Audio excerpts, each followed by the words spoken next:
सबको जैम सिक्की। मैं हूं पास्टर श्याम और आपका स्वागत है होप चैनल हिंदी में। और साथ में मैं आपका स्वागत करता हूं सैबथ स्कूल के अंदर। ये हमारे इस साल का दूसरा त्रिमास है मेरे बहन भाइयों।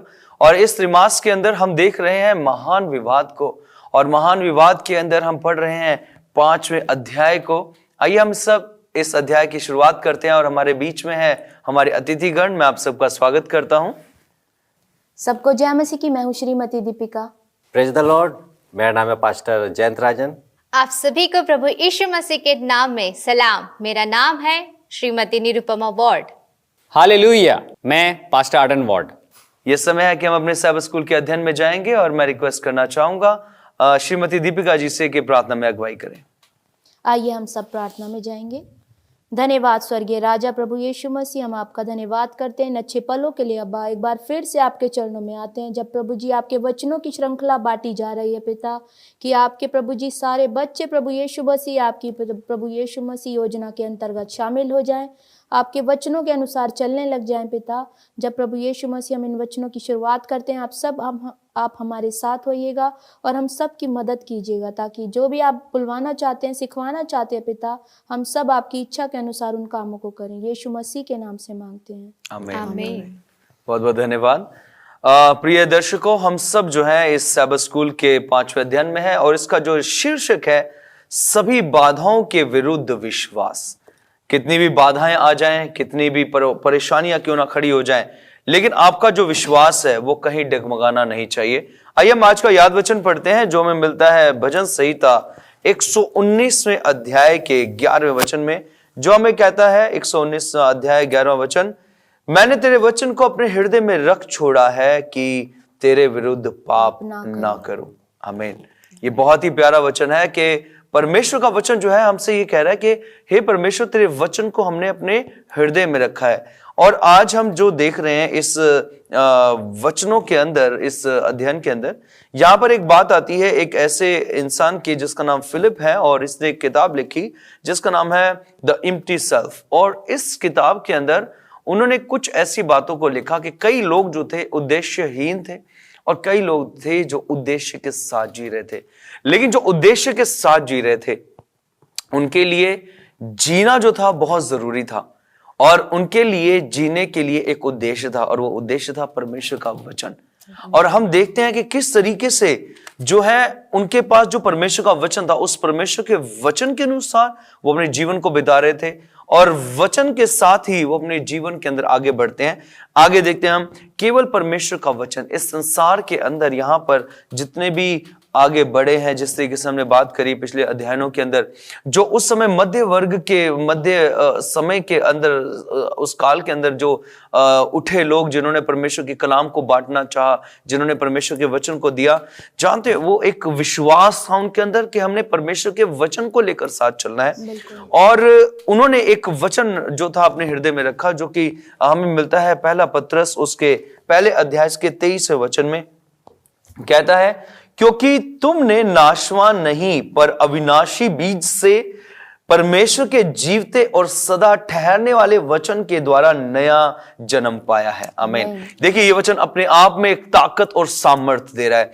उन सब रिफॉर्मर्स ने, जितने भी उस समय के लोग उठे, उन्होंने इस वचनों को जो है अपने हृदय में रखा कि हे परमेश्वर, इन वचनों के द्वारा ही हम क्या करेंगे, आगे बढ़ेंगे। और हम देखते हैं मेरे बहन भाइयों, जो वचन है परमेश्वर का, ये बहुत ज्यादा जरूरी है। इन वचनों को समझना, इन वचनों को अपने जीवन में रखना हमारे जीवन के लिए बहुत जरूरी है, क्योंकि ये अंत के दिन है। और इन अंत के दिनों में हमने देखा कि पिछले दिनों में किस तरीके से ये वचन हटा लिया गया, लेकिन परमेश्वर की योजना थी कि इनके द्वारा हम उद्धार पा सके और ये वचन हम सब तक पहुंचे।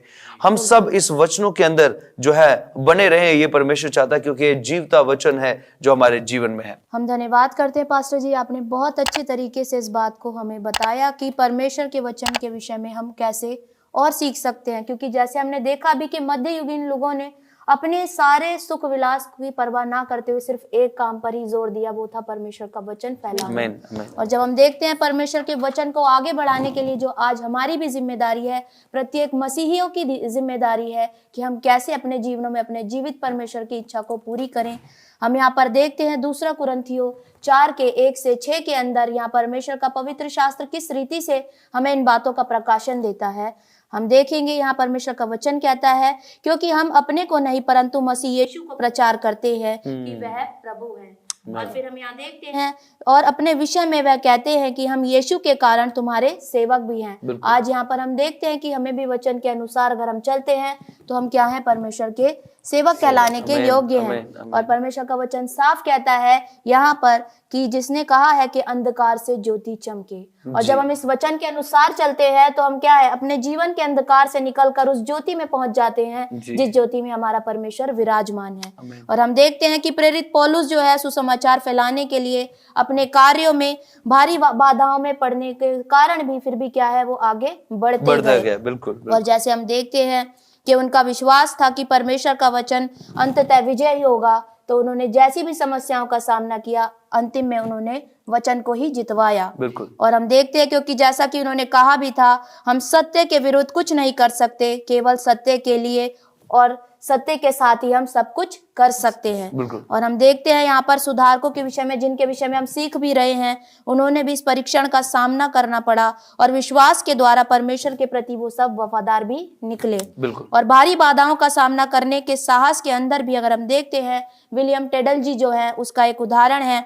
इसका मुख्य उद्देश्य था कि वह इंग्लैंड में सारी बाइबल का अनुवाद करे, यानी कि एक ऐसी बाइबल का अनुवाद करे जिसके साथ उसका सार भी उपस्थित हो। और उन्हें बहुत सारी उत्पीड़नाओं का सामना करना पड़ा और हम देखते हैं कि अंत में उन्हें मृत्यु मिली। और लेकिन उन्होंने अपने इस काम को करना नहीं छोड़ा। मरने से पहले उन्होंने जोर से बोला, हे प्रभु इंग्लैंड के राजा की आंखें खोल दे। और परमेश्वर ने उनकी प्रार्थना को सुना भी और उसका उत्तर भी दिया। और उनकी मृत्यु के 4 वर्षों के भीतर हम देखते हैं प्रिय दर्शकों, ऐसा हुआ कि बाइबल के 4 अंग्रेजी अनुवादों का प्रकाशन हुआ।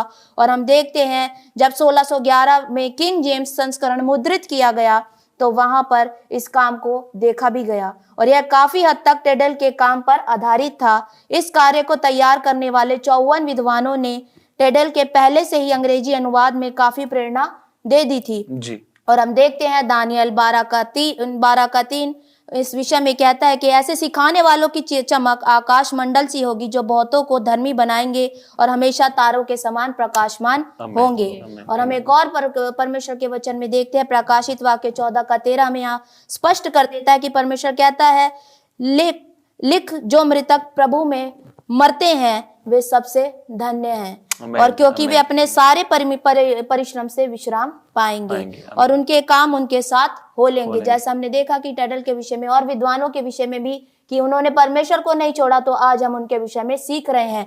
ये परमेश्वर के लोगों के लिए एक उपहार है, जो परमेश्वर के लिए वफादार होते हैं परमेश्वर उन्हें देते हैं।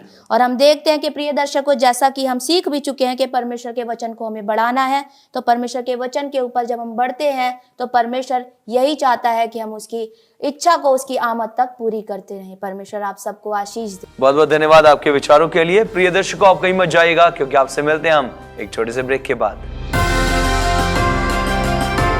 प्रिय दर्शकों, आपका स्वागत है फिर से ब्रेक के बाद। हमारा विचार विमर्श चल रहा है सभी बाधाओं के विरुद्ध विश्वास, और हम देख रहे हैं कि किस तरीके से परमेश्वर के सेवकों ने किस तरीके से अपनी प्राणों की आहुति दी, लेकिन फिर भी उनका जो विश्वास था उन बाधाओं ने रोका नहीं, बल्कि वो विश्वास मजबूत रहा। आइए हम अपने विचार में आगे बढ़ते हैं, विचार विमर्श में, और हम चलते हैं पास्टर साहबान के पास और जानते हैं परमेश्वर का वचन क्या कहता है।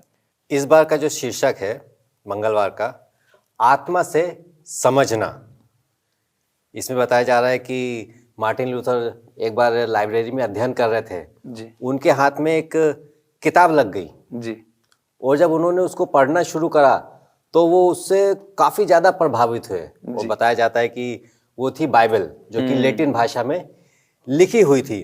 उन्होंने जैसे जैसे उसको पढ़ते गए, उसमें उन्होंने कई सारी नई चीज़ें देखी जो कि उनके समय में जो परंपराएं थी और जो उस वक्त चला आ रहा था, वो उसके लिए बहुत ही नया था जी। और उन्होंने जब उसका अध्ययन किया तो उन्होंने उन परंपराओं और उस बाइबल के जो सत्य थे उसके बारे में फिर उन्होंने देखा, और उन्होंने देखा कि इसमें काफ़ी कुछ अंतर है। बिल्कुल। और जैसे कि हम आगे जब देखते हैं तो यूहन्ना 14 का 25 और 26 बताता है कि पवित्र आत्मा हमें समझाता है। जी, पवित्र आत्मा हमें समझाता है और वो हमें स्मरण भी दिलाता है। जी, यीशु मसीह की बातें जो है, उसके जो सिद्धांत है, वो सारी चीजें वो हमें स्मरण दिलाता है। बिल्कुल, और पवित्र शास्त्र जो है हमारा मार्गदर्शन भी करता है, मार्गदर्शन करता है। क्योंकि जी, वो हमें बताता है कि हमें किस राह में चलना है, कैसे जाना है, किधर को जाना है।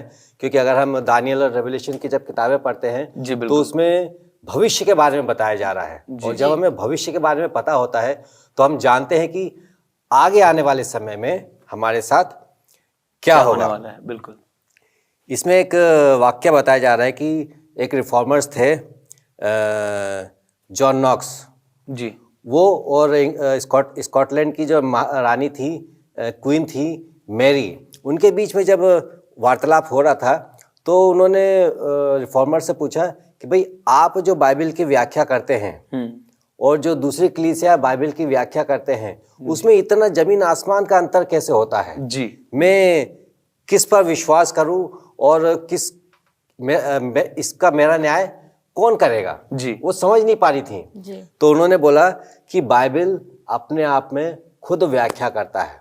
अगर वहां पे कुछ एक चीज लिखी हुई है तो दूसरी जगह उसका व्याख्या करने के समझाने का भी जरूर लिखा रहता है। जैसे कि अगर हम दानियल की किताब पढ़ लें, अगर हमने उसको पढ़ा है तो हमें प्रकाशित वाक्य ज्यादा अच्छी तरीके से समझ में आ जाएगा। दानियल नहीं पढ़ा है तो हम प्रकाशित वाक्य समझ ही नहीं सकते हैं। बिल्कुल, बिल्कुल। तो बाइबल अपने आप में खुद एक अच्छा व्याख्या करती है और पवित्र आत्मा जो है सबसे बेहतरीन व्याख्याकार है। जब हम प्रार्थना करके बाइबल का अध्ययन करते हैं तो वो हमें प्रोत्साहित करता है और हमें प्रकाशित भी करता है। बिल्कुल, बिल्कुल, बहुत बहुत धन्यवाद जी।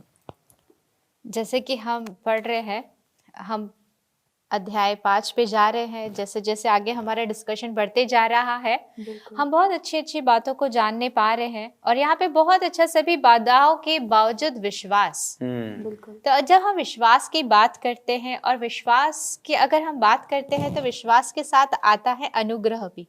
क्योंकि हम जब परमेश्वर पे, प्रभु यीशु मसीह पे विश्वास करते हैं तो पवित्र आत्मा भी उसके साथ आती है। और जब तीनों साथ आती है तो वो हमें क्या दिलाते हैं? वो हमें उद्धार का मार्ग दिखाते हैं। तो यहाँ पे जब हम बुधवार के पाठ में जाते हैं तो यहाँ पे अनुग्रह के बारे में बताया गया है, लेकिन अनुग्रह मसीह के बिना अकेला है।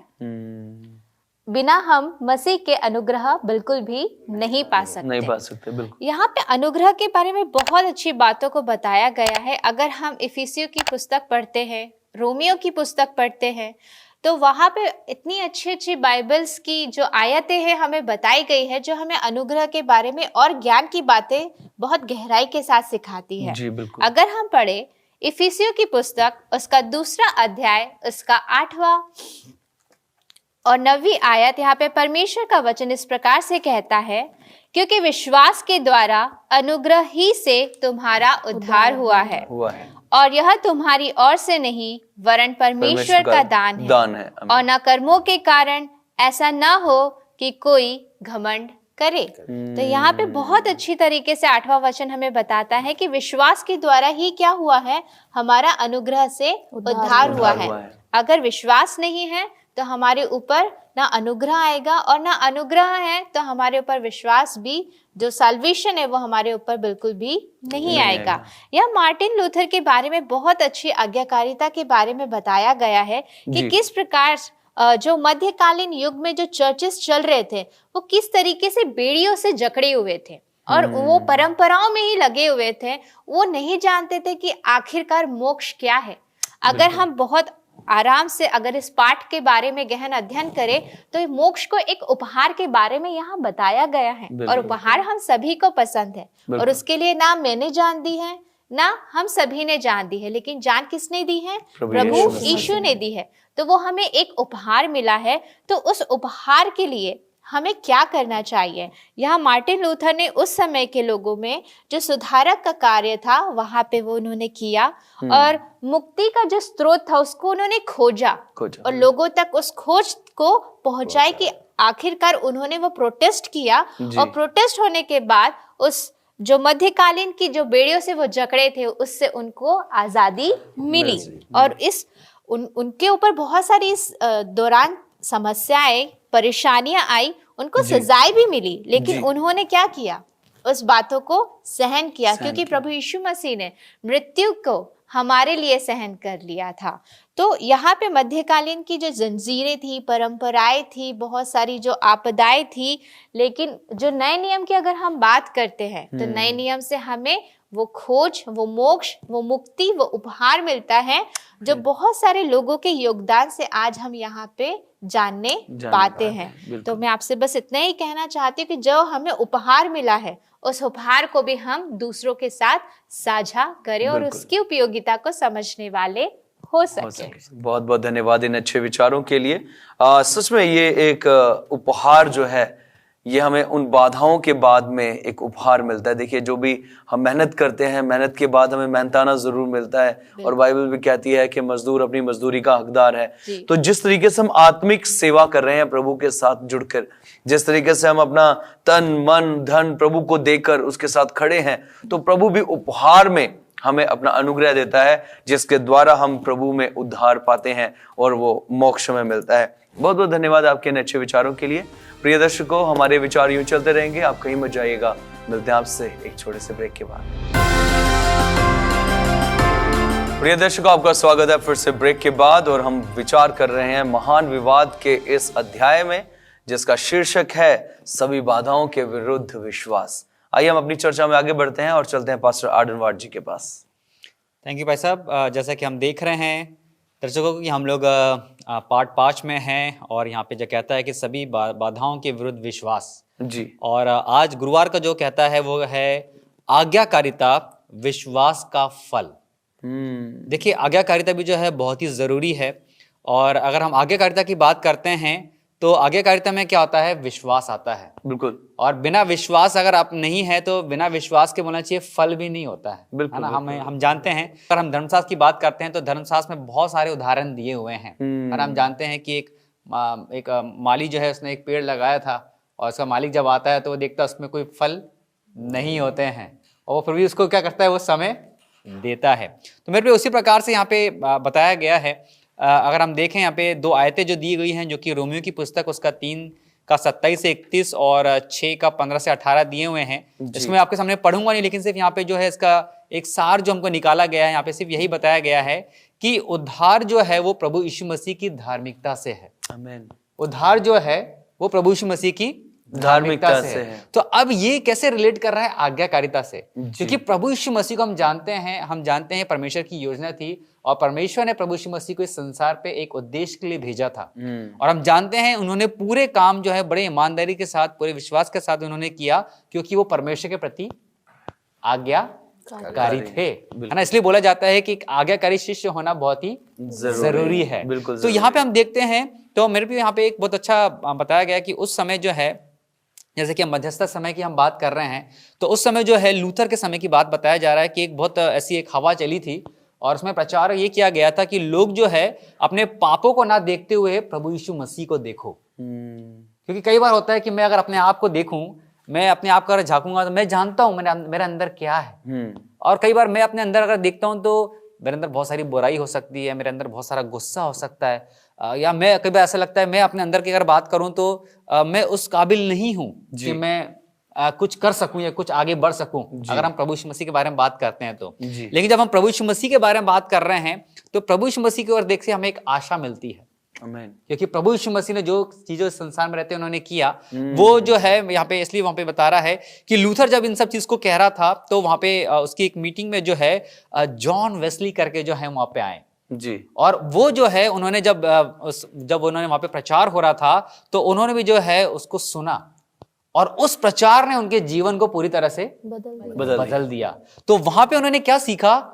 आज्ञाकारिता। उन्होंने देखा कि प्रभु यीशु मसीह किस तरह से संसार में आए, उन्होंने कैसे अपने काम को किया, और किस तरह से जो है आज वो स्वर्ग में भी है और अपना काम अभी भी कर रहे हैं। तो यहाँ पे हम देखिए जॉन वेस्ली से हमें सीखने की जरूरत है जी, कि आज जब वहां पे वचन सीखा, समझा, जाना, तो उसने परमेश्वर के वचन में विश्वास किया, और नहीं विश्वास किया बल्कि उस आज्ञाकारिता के बारे में समझा, जाना, और उस पर विश्वास करते हुए हम जानते हैं और जो विश्वास करता है फिर उसके जीवन में ऐसा हो नहीं सकता कि फल ना हाँ ना आए। हो। बिल्कुल तो हमेशा हम इस बात का ध्यान रखें, क्योंकि मेरे प्रियो बता रहा है यहाँ पे बहुत सारे पुराने जो सुधारक लोग थे, उन्होंने भी जो है वचन में ये जो हम पढ़ते हुए आ रहे हैं कि जो भी बुराई के बीज बोए गए थे, जो बोलना चाहिए परमेश्वर की जो सच्चाई को दबा दिया गया था, जी। है ना, बहुत सारे सुधारकों ने जो है वचन की सच्चाई को गहराई से उन्होंने खोज निकाला, सबसे पहली बात। जी। और दूसरी बात जो है, उन्होंने प्रभु यीशु मसीह को गहराई से जाना। आमीन आमीन आमीन। प्रभु यीशु मसीह को गहराई से हमको जानने की जरूरत है, क्योंकि मेरे प्रियो कई बार हम बोलते हैं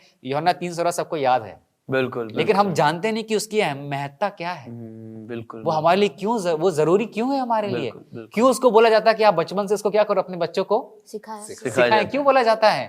तो मेरे पे यहाँ पे भी जो है वो बताया जाता है, क्योंकि यहाँ बताता है आज्ञाकारिता के बारे में, बिल्कुल आज्ञाकारिता के बारे में, विश्वास के बारे में। और अंतिम में सिर्फ यही कहना चाहूंगा कि आज्ञाकारिता है तो विश्वास है, आमीन। बिल्कुल और अगर विश्वास है तो ऐसा हो नहीं सकता कि आपको उसका फल ना मिले। ना मिले। बिल्कुल, बिल्कुल, तो मेरे प्रियो कहने के लिए तो बहुत सारा है, लेकिन समय का आवाज रखते हुए बस आखिर में एक क्वेश्चन जो है मैं इसमें कहना चाहूंगा। यहाँ पे कहता है कि अगर मैं अपने आप को देखता हूं तो मुझे विश्वास का फल जरूर मिलेगा।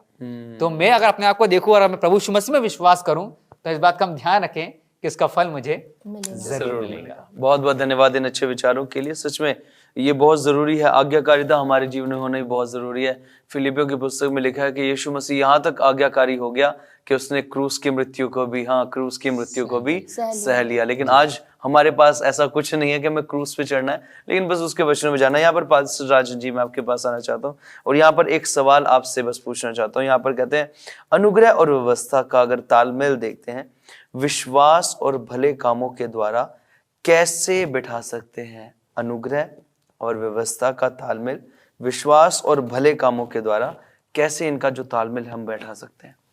देखिए, अगर हम विश्वास की बात करें जी तो विश्वास कर्म बिना अधूरा है, जी ठीक है।